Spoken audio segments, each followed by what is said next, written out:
প্রবাসী বউদের অনেক দামি দামি গয়নাগাটি, শাড়ি, মোবাইল এবং অনেক টাকা পয়সাও থাকে, কিন্তু মানসিক শান্তিটা থাকে না। হ্যালো ভিউয়ার্স, আসসালামু আলাইকুম।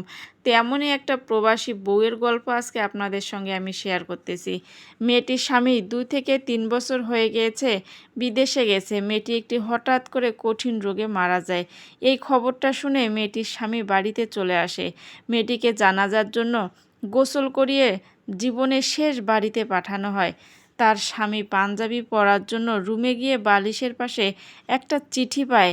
তার লেখা চিঠি, আমার মৃত্যুর খবর পেয়ে যদি তুমি দেশে আসো তাহলে আমার একটা কথা রাখবা, শেষ কথা, যা তোমার কাছ থেকে আর হয়তো বা কোনো দিন কোনো কিছু আমি চাইবো না।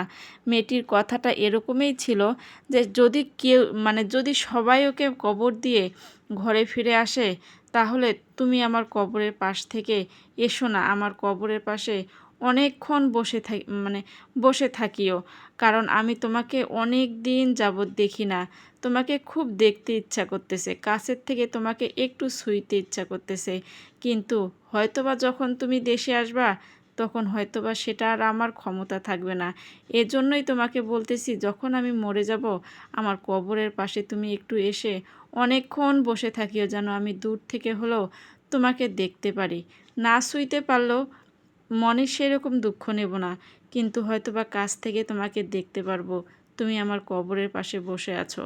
এই অনেক কথা লিখেছিল সেই আপুটা সেই চিঠিতে। আসলে তার মধ্যেও আরেকটা কথা ছিল যে তোমাকে বলার অনেক কথা আমার বুকে জমা হয়ে আছে, কিন্তু কিভাবে বলবো, প্রকাশ করতে পারি না। আসলে মোবাইলে তো সবসময় সব কিছু বলা যায় না। তোমাকে তো কাছে পাইনি আমি, সেরকমভাবে কাছের থেকে কখনো দেখতেও পারিনি। আসলে বিবাহিত জীবন 2 বছরের হইলে হবে কি, আসলে আমার সংসার জীবন তোমার সঙ্গে ছিল মাত্র 15 দিনের। হায় রে প্রবাসী বউ, আসলে এইগুলো কথা যখন শুনি তখন কি আর টাকার দিকে তাকালে হয়? মনে হয় যে আসলে টাকা না, মানুষের জীবনে হচ্ছে ভালোবাসাটাই সব থেকে আসল একটা জিনিস। স্বামী স্ত্রী পাশাপাশি থাকলেই ঠিক আছে, টাকা পয়সা ছাড়া মানুষের সংসারে হয়তো বা শান্তি থাকে না, এই কথাটা পুরোপুরি সত্য না। কম টাকা পয়সা দিয়েও কিন্তু স্বামী স্ত্রী সংসার, যদি স্বামী স্ত্রীর মধ্যে মিল মহব্বত থাকে তাহলে অনেক কিছুই করা যায়। আসলে যদি সন্তুষ্ট থাকা হয় এক কম জিনিসের মধ্য দিয়ে অনেক কিছুই করা যায়, কিন্তু যারা প্রবাসে থাকে হয়তো বা লাখ লাখ কোটি কোটি টাকা রোজগার করে, কিন্তু দুটা মানুষ দুপাশেই চলে যায়। কেউ কাউকে মনের কথা বলতে পারি না। ফোনে মনের কথা বলা, মোবাইলে ভিডিও কলে দেখা আর বলা, আর সামনাসামনি বলা, দুটো যদি এক জিনিস হতো তাহলে হয়তো বা এত দূরত্বটা আমরা বুঝতে পারতাম না, অনুভব করতে পারতাম না।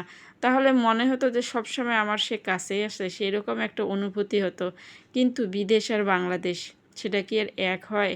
আচ্ছা, যাই হোক, আপনাদের সঙ্গে গল্প করতে করতে রান্নাগুলো আজকে একদম শেষের দিকে।